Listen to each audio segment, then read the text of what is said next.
Muito bem.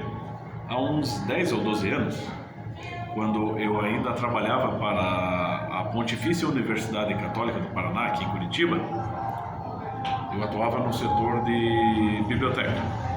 Então, um dia, meu chefe precisou de cópias de alguns documentos ali do acervo e pediu que eu fosse a um dos blocos, né, chegasse ali no setor de copiadora, solicitasse, né, então, xerox. Tá?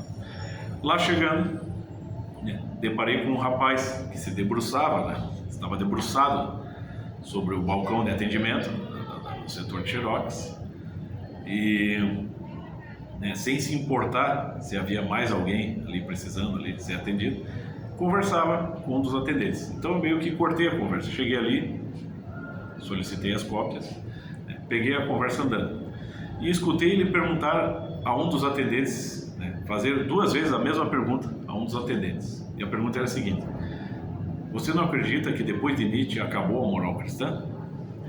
Como não obteve resposta, ele se virou para mim e perguntou a mesma coisa. E você não acredita que depois de Nietzsche acabou a moral cristã? Então eu respondi para ele o seguinte: e aí, cara, você confia tanto assim na moral do Nietzsche? Peguei a papelada, virei as costas e fui embora, deixei ele meio no vácuo ali, né? Provavelmente ele acreditava que era o único que lia ou entendia Nietzsche, tá? Então a questão é a seguinte: cara, eu sou só um estudante e só um palpiteiro, tenho muito que aprender. Porém, do pouco que eu sei de história da filosofia, né, pega assim, o Nietzsche é muito admirado ainda, ele é muito badalado na atualidade. E sim, até grandes filósofos, né, o admiraram, né? Você pega o nosso Mário Ferreira dos Santos, por exemplo, ou Giovanni Reale, é um grande historiador da filosofia italiana.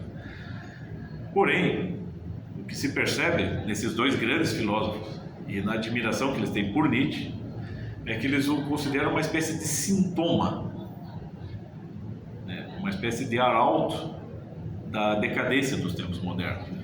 Porque, e aí recorro mais uma vez ao meu querido professor Olavo de Carvalho, que dizia que Nietzsche é basicamente um poeta, não um filósofo. Nietzsche, na verdade, é um antifilósofo. Então ele seria uma espécie, tese minha, uma espécie de antagônico do Platão, né? E os comentários de Giovanni Reale e Mário Ferreira dos Santos sobre Nietzsche são maravilhosos. O professor Olavo indica, segundo ele, um dos maiores especialistas, talvez maior especialista em Nietzsche, que é o tal do Eugen Fink. Eu ainda não li. Mas vamos pensar assim, uma linha histórica, fazendo uma breve linha histórica de Platão a Nietzsche. Bom, Platão é basicamente um dos pilares, né, do Ocidente em termos de cultura, ciência e filosofia. Ele que iniciou a tradição filosófica tal como ela é, né, na sua origem.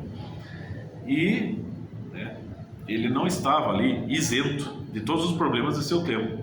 Podiam ser problemas de ordem econômica, social, política e tal. E o Nietzsche, né, assim como Platão, não estando isento dos mesmos tipos de problemas de ordem política, espiritual, econômica, né, cultural, o que ele faz? Ele restabelece a filosofia, ele tenta reerguê-la, atualizá-la, aperfeiçoá-la? Não, ele tenta afundá-la. Ele é, de fato, antifilósofo.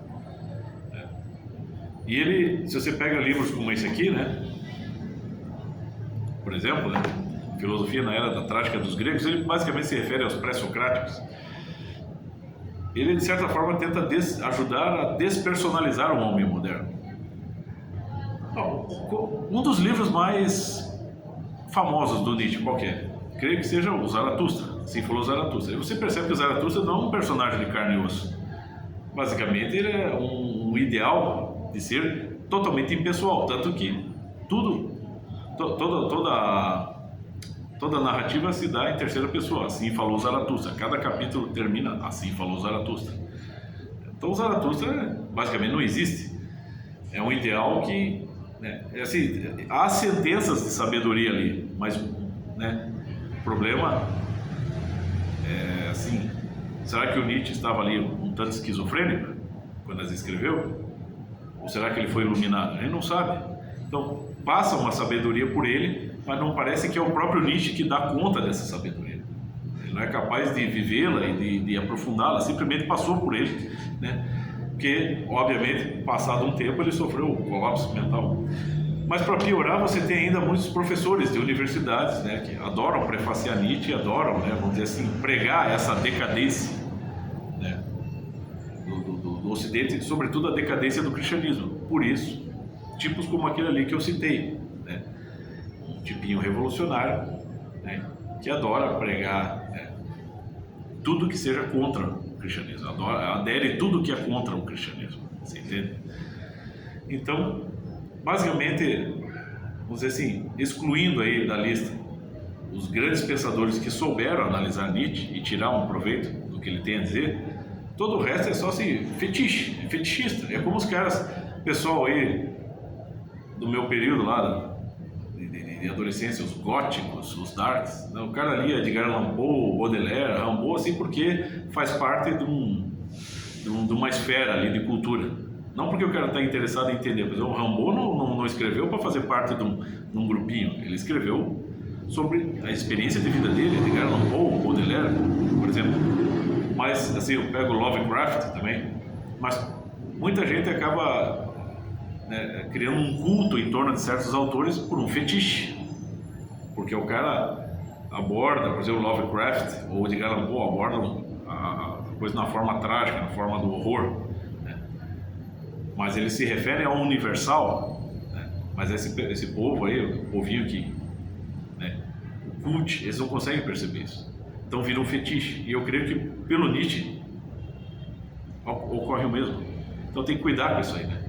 Creio que vale a dica, não sei se eu ajudei, mas a gente tenta, né?